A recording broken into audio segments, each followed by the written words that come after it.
Hi everyone, welcome to another interesting tutorial. I'm Dami of T Exclusive Couture. Today I'll be learning how to make cut and sew this beautiful jacket, alternate jacket top. So this is going to be the last tutorial in our blazer series. So thank you everyone for joining us since the beginning of it. So if you are joining us for the first time today, thank you for joining us, and don't forget to click the subscribe button, turn on the notification bell to get notified anytime we have new tutorial. For returning subscribers, thank you for coming back. So this tutorial I'll be going through the step-by-step process on how to draft and how to cut and also stitch this beautiful alternate jacket together. So thank you for joining us today. If you want to join my WhatsApp group, the link will be in the description box. Don't forget to like, comment, and also share the tutorial. So let's get into this work.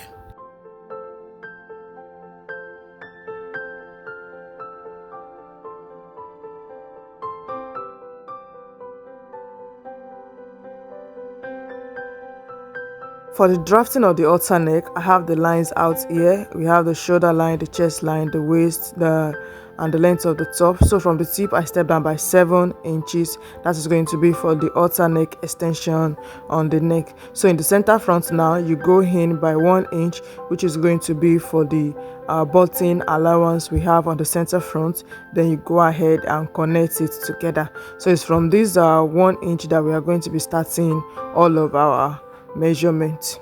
Now we can start inputting our measurements. So on the shoulder line now, you measure your shoulder divided by 2, you mark it, and you also measure the same thing on your chest line. You mark it, then you all connect it together. So this is going to be for the armhole. So on the armhole line now, you step down from the shoulder by 1 inch and connect it to 3 inches neck waist for the shoulder slope. Then the neck depth we are using is 3 inches, so we'll mark it to the neck depth of 3 inches. So on the bust line now, you measure your bust divided by 4, you mark it. So I'll be adding the allowance I'll be using for side seam joining 1 inch. I added it also. So on the waistline, your waist divided by 4, then you mark it and use 1.5 inches for the dart allowance. The hip divided by 4, I added 0.5 inch for ease, and also the 1 inch we are going to be using for the side seam allowance. So also on the waist, I went back to add 1 inch for the side seam allowance. Then I connected the lines separate. So you see the line for the normal measurement and the one with the allowance. With this allowance added on the pattern paper, now when you are cutting, you will not have to add any side seam allowance again. Next we go to the armhole now. Whatever you have here, you divide it by 2, step down by 1, then you go in by 1 for a perfect armhole curve. So you connect the 3 loins together as seen like this. So you measure your bust span measurement divided by 2 from the bust line down to the hem, then you connect it together. So on the waistline now, we added 1.5 inches as our dart, so we'll be dividing the 1.5 inches on both sides of the bust span line.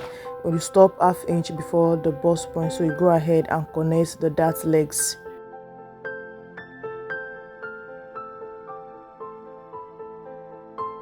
After marking down the darts now, we'll go to the shoulder line. Whatever is remaining there, you divide it into 2, then you go out by 0.75 inches. So this is for the shoulder darts to avoid gaping on that shoulder area. So you connect both points to the bust point like this for your shoulder darts.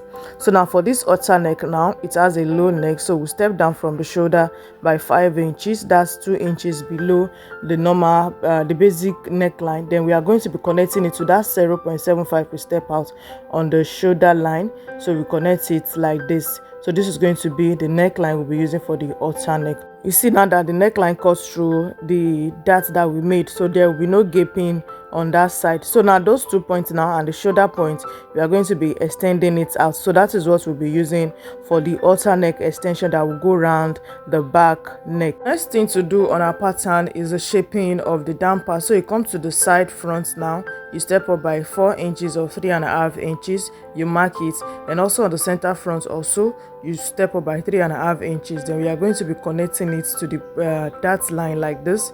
So that is for the shaping of the hem. So once we are done with this now, we are done with whatever we have. So we just extend it to the allowances that we have. So the length of the outer neck extension depends on what you are trying to achieve. If you want to tie it, you can make it as long as it can be, but if you want to use button, just measure what you have on the back neck. Then now we can go ahead to cut out our pattern. If at this point you are yet to subscribe to my channel, please go ahead and do so, and also turn on the notification bell to get notified anytime we have new tutorial. Don't forget to like this video, comment if you have any question, and also don't forget to share the tutorial. Thank you. After cutting, here is what the pattern looks like. So I cut my own pattern on fold so that we have the full idea of what we are working with. So now this is the center front now. Then you place it on each other. The button allowance to overlap each other like this. Then that is where the button is, so you can see me marking it now. Then you place both the side on it. So now this is what it's going to be looking like. You just join it together on the dart line, and the extension we have for the neck is what is going to the back neck. For the back drafting, we have the shoulder line, the chest line, the bust, waist, and the length of the top. So on the waistline, you go in by 0.75, then you are going to connect it to a bit below the shoulder line for your sway back, so that the back body will be relaxed. Then you connect it back to the hip line. On the shoulder line, you mark your shoulder divided by 2. Then also on the chest line, you mark shoulder divided by 2, connect it together. So you do your shoulder slope of 1 inch and connect it to 3 inches neck waist. Then you start imputing your measurement. Bust divided by 4. Then you add 1 inch for side joining allowance. Waist divided by 4, 1 inch for dart and 1 inch for side joining allowance.